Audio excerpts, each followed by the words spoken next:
ইয়াৰ বনাইছোঁ লোকেল মুৰ্গী আৰু আজি যিহেতু গাটো অলপ জ্বৰ হৈ আছে, বতৰ ঠাণ্ডা, তো গতিকে লৈ এচা প্ৰথমতে মানে এতিয়া মনত পৰিলে নহয় এনেকৈ বস্তুটো বাবুৱে মানে কৈছে ভাগিনটোৱে মামা আজি ভিডিঅ' বনাবলৈ পাহৰিলে যে মই বোলো একো নাই তেলত দি দিলোঁ। মাংসটো মানে এতিয়া অলপ ফ্ৰাই কৰি আছোঁ। ইয়াত তেজপাত দুখিলামান দিলোঁ, পিঁয়াজ আৰু আদা দিয়া নাই, নহৰু দিলোঁ। তো এইখিনি জালুক খুন্দি থৈছোঁ, জালুক দিম। যিহেতু ইয়াত গৰম পানী বহাই থৈছোঁ, গৰম পানী অলপ জোল কৰিব লাগিব, যিহেতু অলপ মানে লোকেল কুকুৰা পোৱালি জোল খাম এতিয়া। তো গতিকে এইফালে ঔটেঙা দেখিছেনে, এনেকৈ ভাজি থৈছোঁ ভোট জলকীয়া দি। মামা ভাগিন আছোঁ দুটা মানে এতিয়া নমাবলৈ ইয়াত দালি বনাই থৈছোঁ, দালি আছে। তো এতিয়া হালধি দিবলৈ নাই হোৱা,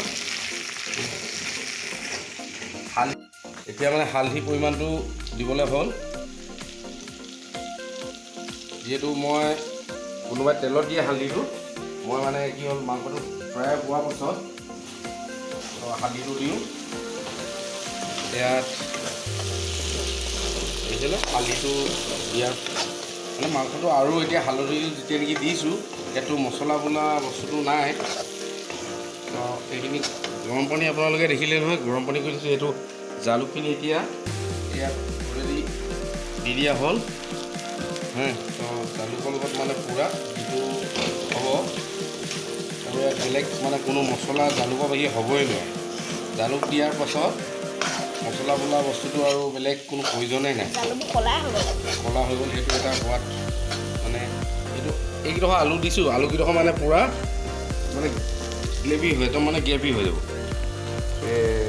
যিটো মানে আলুখিনি আছে নহয়, সেইবিলাক আলুবিলাক, তো এইবিলাক দিছিলোঁ একদম মানে গ্ৰেভি হৈ বস্তুটো। আৰু ঘৰত বেটি নাই, বেটাও নাই, চব এনেকৈ হ'লে গ'ল। আমিও হয়তো পৰহিলৈ মানে যাম, আপোনালোকক সকলোকে দেখাই আছোঁ আমি মামাৰ ঘৰলৈ যাম। তো আজি আৰু ঘৰত আৰু কিন্তু আমি উদিয়াই দুইটা দিয়াচোন এফালে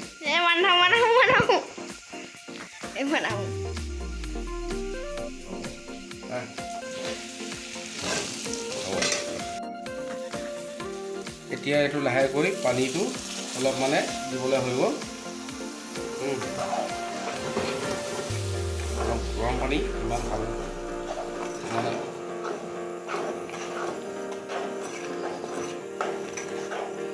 মানে এই ধৰণে মানে লগাইছোঁ কি কাৰণে, বস্তুটো যিটো জালুকৰ গুড়াখিনি যে লাগি যাব, গতিকে এই ছাইডত লগাখিনি প্ৰথমে এনেকৈ মাৰি দি দিলে মানে গোটেই ছাইডৰ পৰা সম্পূৰ্ণ আহি যাব। আৰু বিশেষকৈ মাজতকৈ ছাইডতহে যি হওক এই জালুকবিলাক ছাইডলৈ গুচি যায়। আৰু অলপ দিব লাগিব, যিহেতু জালুকৰ জোলে, জালুকৰ সৰু কুকুৰা সদায় মানে কুকুৰা সদায় জোল খায়, কুকুৰা মাংস নহয়। ইয়াত অকল জালুকৰ জোলটো বা হ'লেই হয়। ইয়াত কোনো মাংস বুলি আমি জানো বাৰু, সৰু ল'ৰাই বিশেষকৈ মাংস বিচাৰিব, গতিকে আমাকতো আমি জানো জালুকৰ জোলে খায়, কুকুৰা সৰু পোৱালি জোল খায়। গতিকে লয় মোৰ জোল হ'লেও হ'ব, বেটা খাব ন। আৰু ঠিক আছে, এতিয়া হৈছে দিয়ক যে মানে পাক আহি গৈছে। ইয়াত সম্পূৰ্ণ আলু একদম পূৰা যিটো আলু দিছিলোঁ, আলু ভাগি পূৰা মানে একদম আহি গ'ল। এইটো টেষ্ট কৰাচোন, এইটো নিমখটো হৈছে নাই মস্তি, তেনেকুৱা টেষ্টি বনিছে নাই? গুড, মামা বাজি আনিছে ন, ঠিক আছে।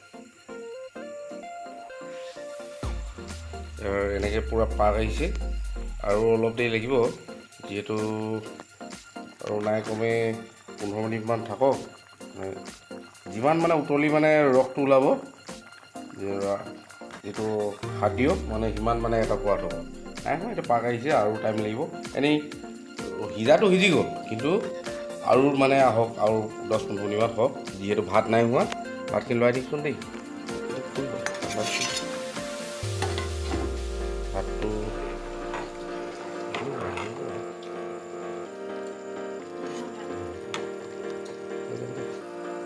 খাই বনাই থাকোঁ কি আছে টেনশ্যন নাই পূৰা আৰামছে খাবি আৰু একো টাইমেই হোৱা নাই ঠিক আছে এইটো চাই থাকিব আজিনো লোকেল মানে ঘৰতে আমি মামা ভাগি কি কৰিছোঁ চাই থাকক শেষলৈকে আমি এইটো চাই থাকিব এয়া সকলো হৈ গ'ল এয়া ভাগিনে মই ইয়াৰ খাব লৈছোঁ ইয়াৰ ঔটেঙা আৰু আলু ভাজি ইয়াৰ জালুক দি মাছে দেখালে ইয়াৰ দালি আৰু এনেকৈ প্লাছ এতিয়া আৰু নিজে চবচে আগত মানে ষ্টাৰ্ট দিছোঁ ঔটেঙা ভাজি নিজে বনোৱাটো যিমান যি হওক বেয়া বুলি ক'ব নোৱাৰো নহয় ঔটেঙা এনেকৈ দি ভোট জলকীয়া দি ভাজিব সৰু সৰুকৈ আলুৰ লগত ভাজি খাওঁ কোমলীয়া ঔটেঙা মানে আৰু কথাই নাই খালি ভোট জলকীয়া দিব বৰ মছলা পাতি একো নিদিব ৰচুন আপোনালোকে পিঁয়াজ দি আৰু ভোট জলকীয়া দি দিব খুব অকণমান তেজপাত দুখিলামান পেলাই দিব তেলত খুব ভাজিব খুব ভাল লাগিব ঔটেঙা আৰু আলু আমি এনেকৈ ভাজোঁ এনেকৈ বনাই খাওঁ একদম শুকান ফ্ৰাই মস্ত ঠিক আছে আজি খাওঁ আপোনালোকে কিনো ক'ম আৰু ঠিক আছে এয়া খোৱা বোৱা হৈ গ'ল এতিয়া আমি ভাত খাই উঠি যিটো তামোল এখন মুকুতি কৰিব লাগে তামোল এখন খাই লওঁ কিন্তু সঁচাকৈ মানে বেলেগ তৃপ্তি লগাই খালোঁ দেই আজি ভাত সাঁজ মানে দুইটাই দবা লোৱা ন